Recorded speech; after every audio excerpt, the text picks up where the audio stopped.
राम राम। आज हम श्रीमद् भगवत गीता के अध्याय 18 मोक्ष संन्यास योग का श्लोक 61 संस्कृत उच्चारण और हिंदी अर्थ सहित समझेंगे। पहला चरण ई की मात्रा बड़ी है, ई इस तरह से बोल रहे हैं। इसके बाद आदर्श शंकर जी वाला और व पूरा ईश्वर, व और र दोनों अक्षर पूरे हैं। ईश्वर, र में अ की मात्रा तो विसर्ग को पढ़ना है ह। ईश्वर, स व के ऊपर आधार है, स के साथ सर, व में अ मिक्स करेंगे सर्व। भू दीर्घ करना है इसको, भूताना। शब्द पुराने के बाद ना पे अनुस्वार आधम, भूतानाम। पहला चरण रिपीट, ईश्वरः सर्वभूतानाम। दूसरा चरण ह्री, ह्री में क्या है, ह आधा है और अंदर री से ऋषि की मात्रा एच आर आई। ह्री के साथ आधा द हृद, देशे, शे के बाद में अवग्रह। आपको मात्रा को लंबा खींचते हुए आधा र पढ़ना, देशेर्जुन। जू की मात्रा छोटी है, न में मिक्स करना, देशेर्जुन। ती के साथ आधा से षटकोण वाला तिष्ठ में मिक्स करेंगे, तिष्ठति। दूसरा चरण रिपीट, हृदेशेर्जुन तिष्ठति। पहला और दूसरा चरण साथ में, ईश्वरः सर्वभूतानां हृदेशेर्जुन तिष्ठति। तीसरा चरण भ्रा, भ्रा में भ्र का मतलब हुआ भ आधा और र पूरा। भ्रा म पूरा, भ्राम। य के साथ आधा ना, भ्रामयन। स पूरा, व के ऊपर आधा र, सर्व। भू पर बड़े ऊ की मात्रा, भूतानी। तीसरा चरण रिपीट, भ्रामयन सर्वभूतानि। चौथा चरण य के साथ आधा न, यंत्रा। रू बड़ी मात्रा, रूढ़ानी। माँ मात्रा दीर्घ है, माँ य में अमिक्स करेंगे, मायया, या भी दीर्घ करना है। चौथा चरण रिपीट, यंत्रारूढ़ानि मायया। तीसरा और चौथा चरण साथ में, भ्रामयन् सर्वभूतानि यंत्रारूढ़ानि मायया। पूरी श्लोक का उच्चारण एक साथ मात्राओं का ध्यान रखते हुए, ईश्वरः सर्वभूतानां हृदेशेर्जुन तिष्ठति भ्रामयन् सर्वभूतानि यंत्रारूढ़ानि मायया।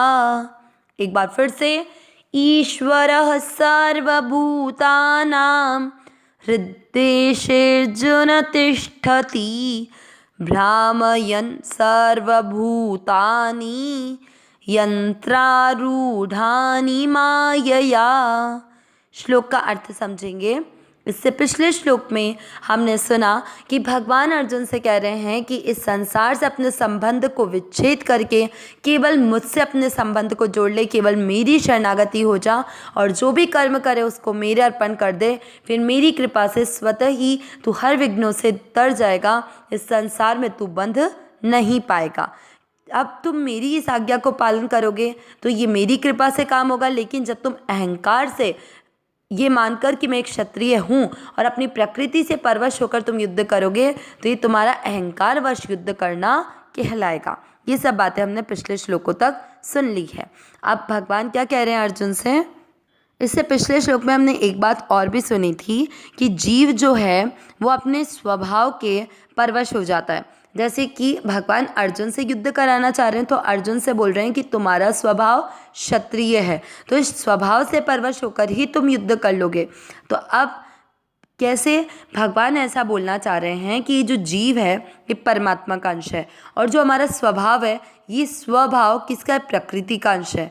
तो हम तो स्वयं तो क्या है, परमात्मा के अंश, और ये स्वभाव है इस प्रकृति का अंश। तो स्वयं हम स्वतः सिद्ध हैं और ये स्वभाव खुद का बनाया हुआ है। हम स्वयं क्या है, चेतन, और ये स्वभाव क्या है, संसार से संबंध होने के कारण जड़ है। तो जब जो जड़ है और हम जो चेतन है, तो ये जीव जो कि परमात्मा का अंश है, वो स्वभाव जो कि संसार का अंश है, प्रकृति का अंश है, उसके परवश कैसे हो सकता है। इस बात का उत्तर भगवान आज के श्लोक के माध्यम से देंगे। बहुत इंपॉर्टेंट श्लोक है, अच्छे से इस श्लोक का शब्द के अनुसार अर्थ सुनेंगे। ईश्वरः ईश्वर, सर्वभूतानां, सर्व यानी सभी, भूतानाम यानी प्राणियों, तो संपूर्ण प्राणियों के, हृद्देशेर्जुन, आधार यहाँ पर क्या होगा, शब्दों को जोड़ रहा है, तो हृद्देशे धन अर्जुन, हृद्देशे यानी हृदय में, अर्जुन अर्जुन, तिष्ठति रहता है, वैसे तिष्ठति का मतलब बैठना होता है, यहाँ पर रहता है आएगा। भ्रामयन, भ्रामयन यानी भ्रमण करता रहता है। सर्वभूतानि, संपूर्ण प्राणियों को, यंत्रारूढ़ानि, यंत्ररूढ़ कैसे, शरीर रूपी यंत्र पर आरूढ़ हुए, माया अपनी माया से।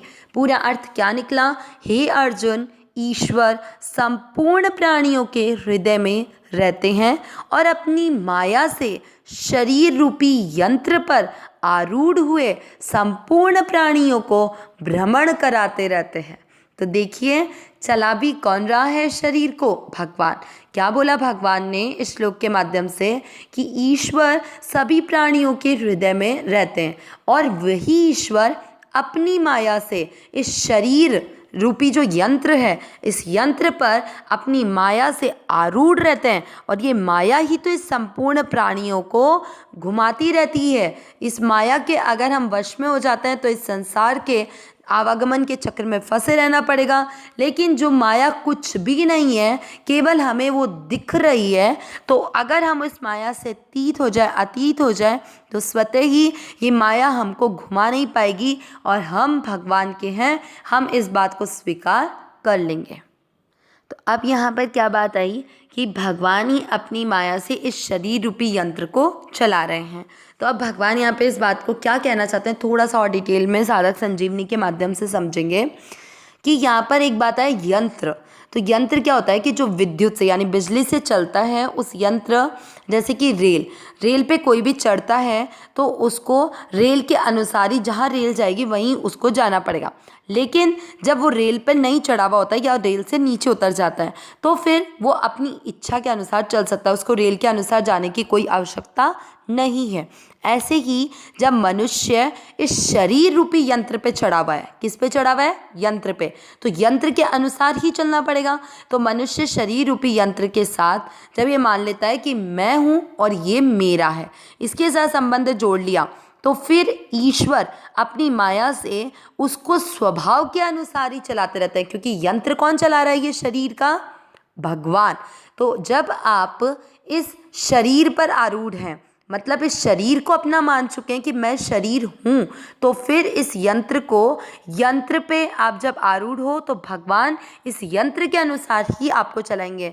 मतलब आपने जो मैं और मेरापन मान रखा है तो भगवान भी फिर आपको इसी के अनुसार चलाते रहते हैं। इसीलिए आपको मैं और मेरेपन में फंसकर इस जन्म मरण के चक्र में फंसे रहना पड़ता है। लेकिन जब आप इस रेल से उतर जाएंगे, जैसे रेल से उतरने के बाद में आपकी गति आप पर निर्भर करती है, ठीक उसी तरह आप इस शरीर रूपी यंत्र से उतर जाओगे तो फिर उसके बाद में इसका संचालन उस माया के द्वारा नहीं होगा। क्योंकि मतलब आपने शरीर को ही नहीं माना, मैं और मेरापन ही छोड़ दिया, तो स्वतः ही आप यंत्र से उतर गए। और जब यंत्र से उतर गए तो फिर उसके बाद में आपने मैं मेरेपन का त्याग कर दिया और आपने केवल एक बात मान ली कि मैं परमात्मा का अंश हूँ, मुझे केवल परमात्मा का सहारा लेना है, मैं केवल परमात्मा के आश्रित हूँ, जैसा वो कराना चाहते हैं मैं उनके अनुसार करूँगा। तो ऐसा भाव रखने पर स्वतः ही आपका इस शरीर से, संसार से, प्रकृति से संबंध विच्छेद हो जाएगा और आप भगवान की शरणागति में हो जाएंगे।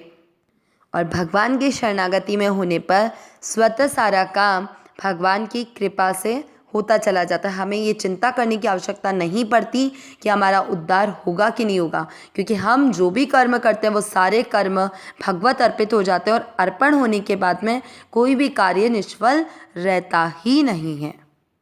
तो इस तरह से ये बात पूरी तरह से समझ में आ गई कि जब हम इस शरीर रूपी यंत्र पर आरूढ़ रहेंगे तो भगवान अपनी माया के द्वारा हमको संचालित करेंगे। संचालित सब जगह भगवान ही कर रहे हैं, लेकिन आप जब यंत्र पे चल रहे हो तो आपको यंत्र के अनुसार चलना पड़ेगा। लेकिन जब आप यंत्र से उतर जाओगे तो आपका चाल अलग हो जाएगी। तो जब तक आप इस शरीर को मैं और मेरा मान रखे हो तब तक आप माया के वशीभूत हो, इसलिए भगवान आपको माया के अनुसार ही कर्म करवाएंगे। अब जब आप मैं और मेरा मानकर अलग अलग प्रकार की ममता, कामना, आसक्ति जोड़ते रहोगे तो बार बार जन्म मरण लेना पड़ेगा। लेकिन जब इस शरीर से आप बिल्कुल संबंध विच्छेद कर लोगे और केवल भगवान की शरणागति रख लोगे, अहंकार को त्याग दोगे, तो उसके बाद में जो भी काम होगा वो भगवान की प्रेरणा के अनुसार ही होगा। और जब हम भगवान के शरणागत हैं तो हमसे कोई भी कार्य गलत हो ही नहीं सकता है। अविनाशी सहज सुख राशि हे नाथ, हे मेरे नाथ, मैं आपकी शरण में हूँ, आप कृपा करें मैं आपको भूलूँ नहीं। नारायण नारायण नारायण नारायण।